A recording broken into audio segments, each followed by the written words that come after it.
Assalamualaikum warahmatullahi wabarakatuh dan salam sejahtera diucapkan kepada Puan Siti Nur Syamila binti Misnan selaku tenaga pengajar subjek JMJ 3063 Perbandingan Pentadbiran Awam. Saya Nur Azia binti Abdul Aziz, nombor matrik 258746, akan membuat pembentangan bersama dengan ahli-ahli kumpulan yang lain berkenaan dengan tugasan kumpulan ini. Di dalam tugasan kumpulan ini, kita telah memilih dua buah negara selain Malaysia, iaitu Finland dan Jepun, yang telah dibandingkan dalam beberapa kriteria yang diperlukan.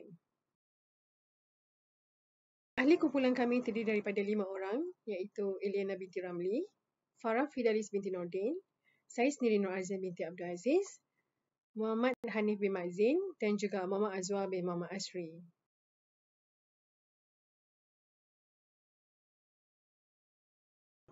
Di dalam pembentangan kali ini, kita akan menyentuh beberapa perbandingan dari segi latar belakang umum kedua-dua buah negara, iaitu Finland dan Jepun, berkenaan dengan maklumat sosioekonomi negara tersebut, berkenaan dengan persatuan antarabangsa negara tersebut, berkenaan kita akan menyentuh sedikit latar belakang sistem pendidikan serta perbandingan di antara kedua-dua buah negara Jepun dan juga Finland.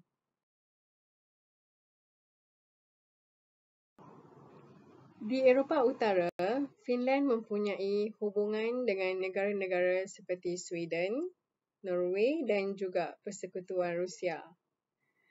Di Finland, terdapat 5.53 juta orang tinggal di kawasan seluas 338,000 km persegi. Untuk menambahkan perkara di atas, sejak 1995 lagi, Finland telah menjadi anggota Kesatuan Eropah yang juga dikenali atau disebut sebagai Republik Finland. Kerana mereka adalah sebuah negara republik, parlimen mereka yang dipilih secara demokratik memiliki kekuatan untuk membuat keputusan. Terdapat 5 parti politik yang diwakili, termasuk Parti Demokratik, Sosial, Parti Gabungan Nasional, Parti Rakyat Sweden di Finland, Pakatan Sayap Kiri dan mengakhiri ialah Liga Hijau. Parlimen itu mempunyai 200 anggota dan terdiri daripada 5 parti politik.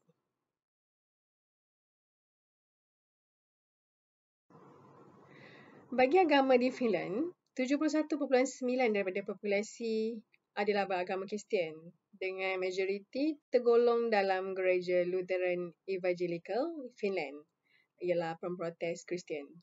Sebanyak 27.4% penduduknya tidak berafiliasi, tidak beragama. Sementara 0.4% penduduknya juga menganut agama lain seperti Islam, Hindu, Buddha dan lain-lain. Finland telah menjamin kebebasan beragama sejak tahun 1923 melalui Perlembagaan Nasionalnya. Dengan pemulihan yang luar biasa pada separuh kedua abad ke-20 berikutan kehancuran Perang Dunia Kedua, Jepun adalah ekonomi ketiga terbesar di dunia.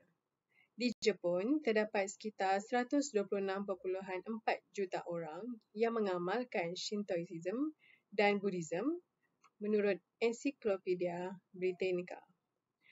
Terdapat 2 Dewan Parlimen Jepun, masing-masing dengan parti politiknya. Maharaja berperanan sebagai ketua negara dan pemerintah dan Perdana Menteri yang juga bertugas.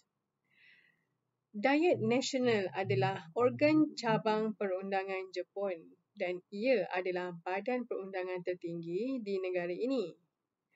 Negara ini mempunyai 2 rumah parlimen, iaitu Dewan Perwakilan dan juga Dewan Ahli Majlis dengan sistem bicameral.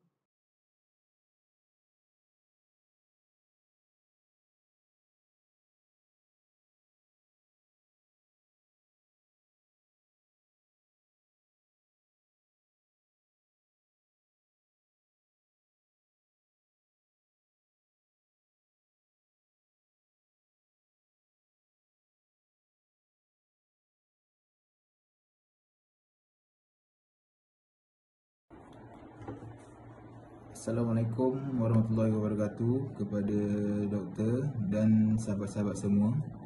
Okey, terima kasih kepada sahabat saya Nur Azian yang telah membentangkan bahagian tersebut. Seterusnya, sebelum saya membentangkan bahagian seterusnya, saya ingin memperkenalkan diri saya dahulu. Nama saya Muhammad Hanif bin Mat Zain, nombor matrik 259603. Saya akan terus membentangkan berkenaan Social Economy Information. Berkenaan negara Finland, agenda politik membawa kepada krisis kewangan dan politik di kebanyakan negara industri barat sepanjang tahun 1980-an hingga tahun 1990-an. Sebagai hasil daripada pertumbuhan ekonomi yang kuat Finland, sepanjang tahun 1980-an, negara ini disebut sebagai Jepun-Jepun. Semua itu berubah apabila memasuki awal tahun 1990-an. Ketika itu, ekonomi Finland mulai goyah. Sejauh statistik ekonomi pertumbuhan KDNK Finland dan kadar pengangguran yang paling penting, pada tahun 1980-an, Finland mempunyai kadar pertumbuhan yang kuat, tetapi pada tahun 1990-an, kadar pertumbuhan Finland terhenti.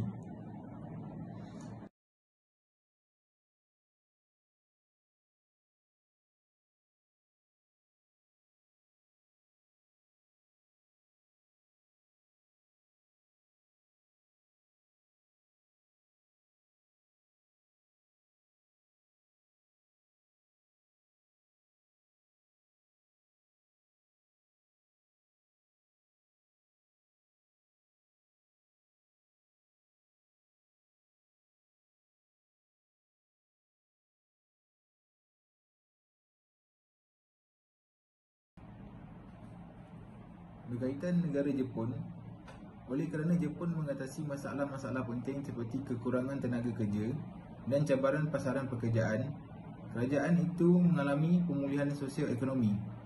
Selain daripada itu, Jepun mempunyai masalah yang deflasi yang merupakan masalah yang terbesar bagi negara itu.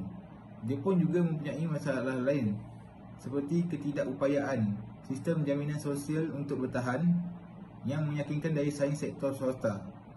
Tetapi ekonomi global Jepun menunjukkan sedikit prospek peningkatan untuk memperbaiki keadaan sosial ekonomi di sana. Masyarakat Jepun diubah oleh alasan sosial ekonomi seperti penurunan kadar kelahiran. Akibatnya, peratusan individu produktif dan jumlah orang muda terus menurun. Diperkirakan bahawa jumlah orang tua akan meningkat kepada 30% dan 10 hingga 20 tahun. Inovasi teknologi memberi kesan yang besar terhadap perkembangan sosio-ekonomi Jepun. Ini telah menghasilkan beberapa perubahan dalam cara hidup masyarakat seperti perusahaan yang mengadopsi teknologi untuk menjalankan perniagaan, tambang transit berubah sesuai dengan keadaan pasar dan lain-lain.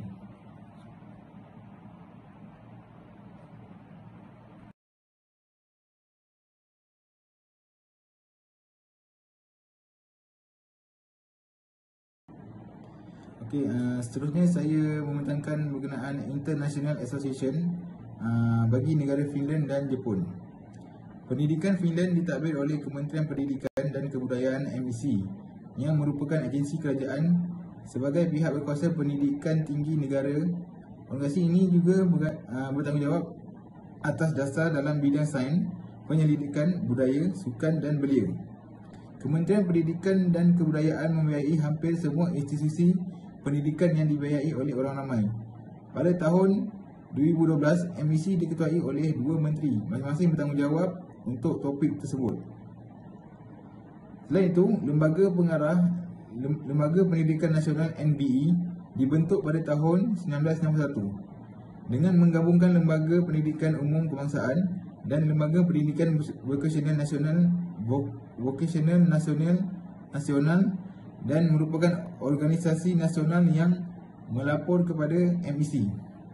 Pada tahun 2012, NBE mewujudkan bahagian seperti pendidikan umum dan perubatan veterina.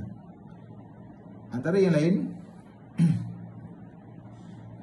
lebih-lebih lagi Sumbangan pendidikan Finland untuk perkhidmatan global telah memberi peluang yang baik untuk pendidikan Finland menjadi lebih kuat daripada sistem pendidikan negara lain.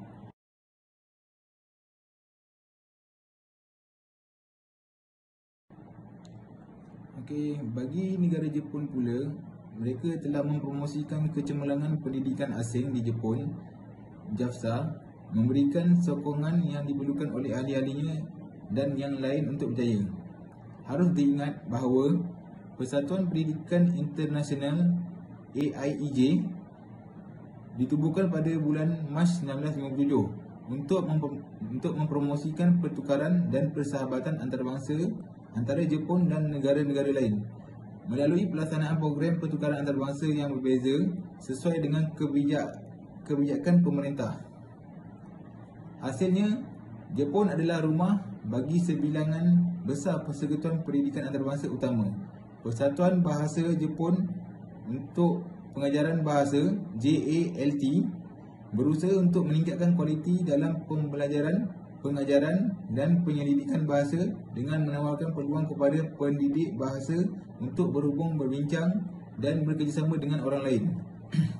Kemudian diikuti oleh Japan Network for International Education atau JAPSA 2019 yang dibentuk pada tahun 1968 sebagai sebuah persatuan institusi dan individu untuk mempromosikan pengantarbangsaan pendidikan di Jepun dan di seluruh dunia.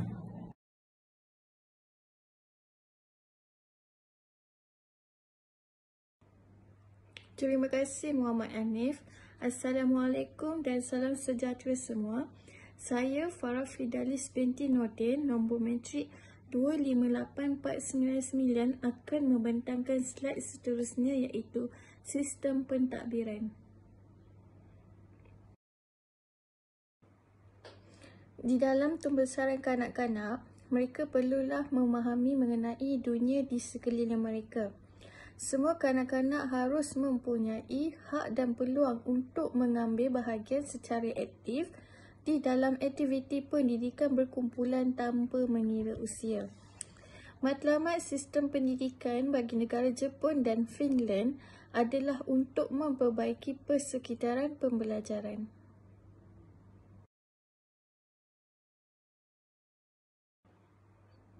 Pada tahun 1917, negara Finland telah memperoleh kemerdekaan dari Kesatuan Soviet. Kanak-kanak dan remaja yang berusia 7 hingga 16 tahun mengharapkan pihak berkuasa tempatan bagi mendapatkan pendidikan asas di kawasan bandar Finland. Pada tahun 1950, majoriti remaja di negara Finland telah menamatkan sekolah rendah selama 6 tahun. Terdapat 4 tahap pendidikan menengah di Finland, antaranya ialah sekolah menengah dan universiti. Walaupun terdapat sedikit perbezaan pembelajaran di sekolah, namun hampir semua pelajar lulus dalam jangka masa yang telah ditetapkan. Tiada bayaran bagi pendidikan prasekolah komprehensif atau menengah atas. Sala Kapila mengatakan bahawa sistem pendidikan yang sangat baik di Finland adalah disebabkan oleh kepercayaan nasional yang kuat bahawa rakyat merupakan aset paling berharga di negara itu. Keseluruhan sistem pendidikan Finland dibiayai oleh pendapatan cukai.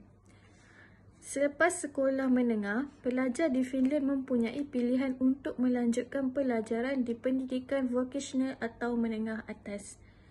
Tempoh persekolahan adalah selama 3 tahun.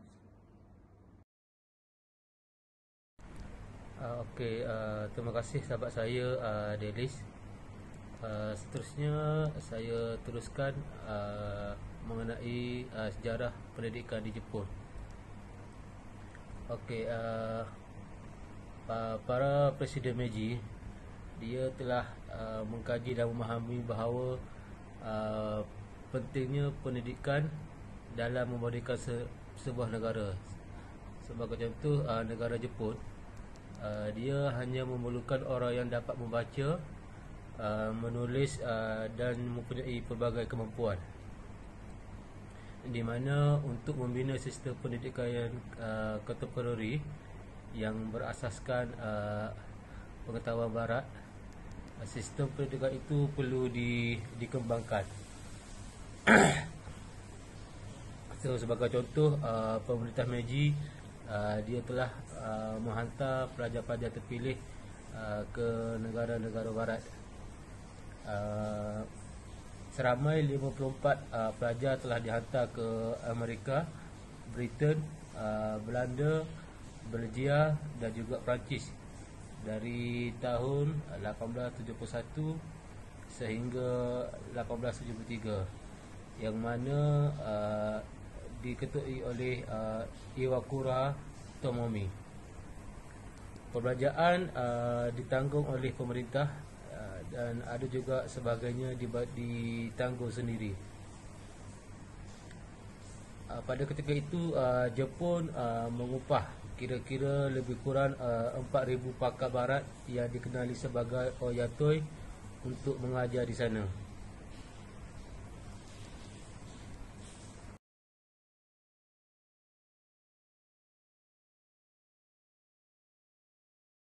Beberapa tahun kemudian, pemerintah mengumumkan bahawa pendidikan akan dibagi kepada banyak sektor.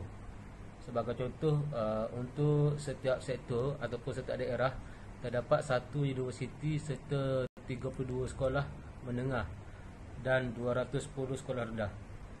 Semua kanak-kanak berumur 6 tahun ke atas diwajibkan bersekolah selama 16 bulan. Pada tahun 1880, kira-kira terdapat 28,000 sekolah rendah dengan lebih daripada 2 bilion pelajar. Mori Anori dipilih sebagai Menteri Pendidikan dari tahun 1885 sehingga 1889. Pada tahun 1886 dan berkhidmat hingga 1889. Selama menjadi Menteri Pendidikan, banyak penambahbaikan terhadap sistem pendidikan, termasuk pengenalan sistem sekolah rendah wajib 8 tahun dan juga sistem sekolah menengah 4 tahun.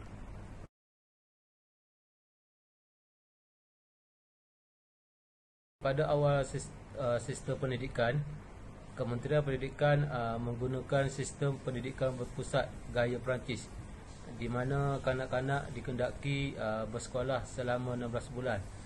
Pada tahun 1880, pelajar mesti meneruskan pendidikan selama 3 tahun dan pada tahun 1907 mereka mesti meneruskan pendidikan selama 6 tahun lagi. Bagi pelajar di Jepun, pada tahun 1980, bahan bacaan asas dan buku teks muara biasanya diterjemahkan dari buku teks Perancis dan Inggeris untuk penggunanya. Sebilangannya warga negara sebaliknya tidak puas hati dengan strategi ini kerana mereka lebih suka kaedah pembelajaran konvensional daripada kaedah baru. Para Presiden Meiji mengikuti proses pembelajaran kontemporari tanpa membasmi tradisi kerana mereka mahu masyarakat mempercayai bahawa mereka orang Jepun bukannya orang asing.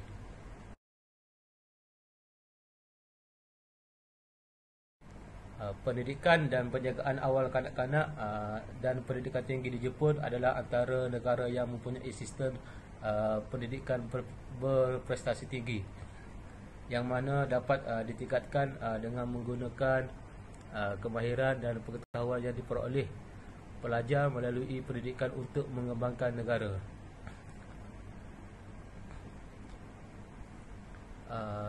Walaupun begitu, ini tidak wajib di Jepun kerana kadar pendaftarannya tinggi untuk kanak-kanak di atas usia 4 tahun. Menurut kriteria organisasi untuk kerjasama dan pembangunan ekonomi mengenai kemahiran orang dewasa, wanita di Jepun cenderung mempunyai tahap kemahiran penduduk yang lebih tinggi daripada lelaki kerana kurangnya kesetaraan jantina. Oleh kerana itu, pemerintah Jepun menjalankan pelbagai dasar pendidikan untuk meningkatkan tahap pendidikan semua orang Jepun tanpa mengira jantina. Jepun juga telah melaksanakan program pendidikan awal percuma yang berlangsung dari 2013 sehingga 2017 sebagai sebahagian daripada rancangan asas kedua untuk kemajuan pendidikan. Hasil daripada strategi ini, lebih banyak wang dibelanjakan untuk memberikan pendidikan percuma kepada kanak-kanak. Di atas semua itu, kerajaan Jepun telah melancarkan program beasiswa mulai April 2017 untuk membantu meringankan beban kewangan bagi pelajar Jepun.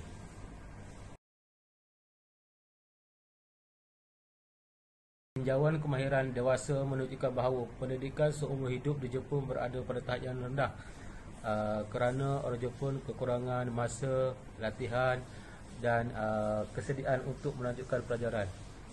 Masalah lain ialah ketidakmampuan mereka untuk meneruskan pendidikan kerana masalah kewangan. Untuk meringankan tanggungjawab mereka, pemerintah membuat program beasiswa. Sistem pendidikan Jepun adalah salah satu yang terbaik di dunia.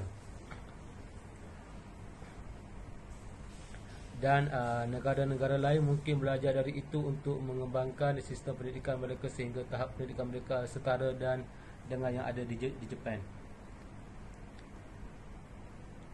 Rancangan asas ketiga 20 rancangan asas ketiga untuk pengembangan pendidikan berfokus bagi mempersiapkan orang untuk tahun 2030, terutama dalam perbuatan kurikulum, pendidikan guru, organisasi sekolah dan bantuan kewangan. Kajian dasar organisasi untuk kerjasama ekonomi dan pembangunan, kekuatan dan cabaran agenda pembaruan di Jepun membuat cadangan mengenai keberkesanan kurikulum baru dan pendidikan holistik serta pembelajaran sepanjang hayat. Sebagai contoh, program OECD untuk penilaian pelajar antarabangsa PISA menunjukkan bahawa Jepun yang berumur 15 tahun dan menggaris bawahi tahap tinggi dalam sains, matematik dan membaca. Selain itu, tinjauan OECD mengenai kebolehan orang dewasa yang dilakukan pada tahun 2012 mendapati bahawa orang dewasa Jepun mempunyai tahap membaca dan numerasi tertinggi dunia. Untuk mempersiapkan anak-anak untuk masa hadapan, sekolah perlu memastikan bahawa mereka ada secara intelektual dan fizikal.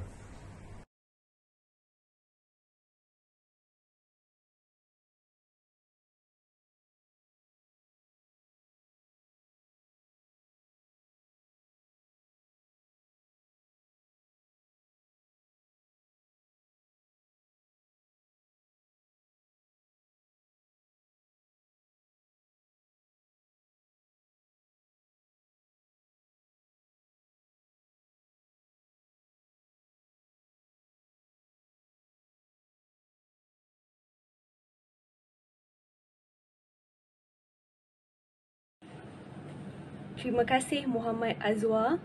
Saya Eliana binti Ramli, nombor matriks 258491 akan membentangkan perbandingan di antara pendidikan negara Finland dan Jepun. Di Finland, kerajaan menjalankan pemeriksaan kelayakan yang ketat untuk para guru. Di Jepun pula, walaupun pelajar yang jurusannya bukan pendidikan dapat memenuhi kelayakan sebagai guru selagi mereka menyelesaikan kursus dan latihan yang diperlukan.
Di Finland, jika anda berminat untuk menyertai profesi perguruan, harus ambil tahu bahawa pemohon yang ingin menjadi seorang guru perlu memiliki ijazah sarjana universiti kecuali untuk guru tadika dan guru vokasional. Di Jepun, memiliki ijazah sarjana tidak diperlukan untuk menjadi guru.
Sistem pendidikan Finland atau Finnish dibina berdasarkan ideologinya yang kuat, yang memberikan nilai yang besar pada peluang pendidikan yang sama untuk semua orang oleh kerana pihak pentadbiran negara ingin memastikan tidak ada penduduk yang ketinggalan di sekolah.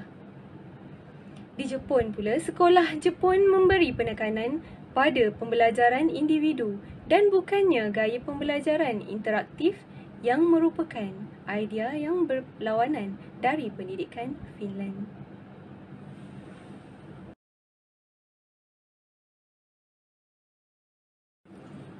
Seterusnya, dari sudut penekanan, di Finland, setiap sekolah dan guru percaya bahawa penting bagi setiap kanak-kanak memahami, menuntut ilmu daripada membuat mereka saling bersaing untuk mendapat tempat pertama.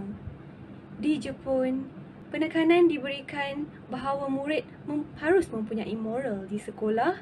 Mereka perlu belajar bagaimana menjaga standard etika dalam beberapa cara seperti amalan kebersihan setiap hari.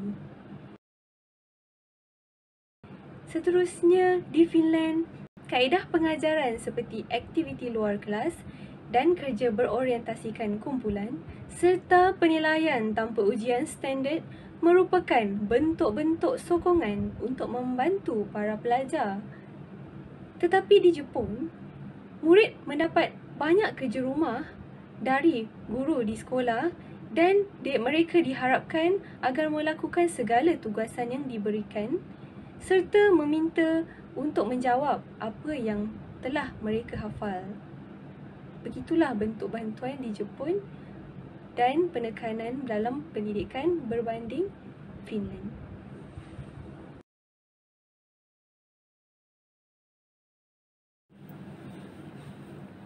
Sekian sahaja pembentangan daripada kumpulan kami bagi subjek GMGA 3063 Perbandingan Pentadbiran Awam. Di sini saya ingin mengucapkan terima kasih kepada ahli kumpulan saya, Nur Azian, Muhammad Hanif, Farah Firdalis, Muhammad Azwar, dan mewakili mereka saya ingin mengucapkan terima kasih kepada pensyarah kami, Siti Nur Syamilah Misnan.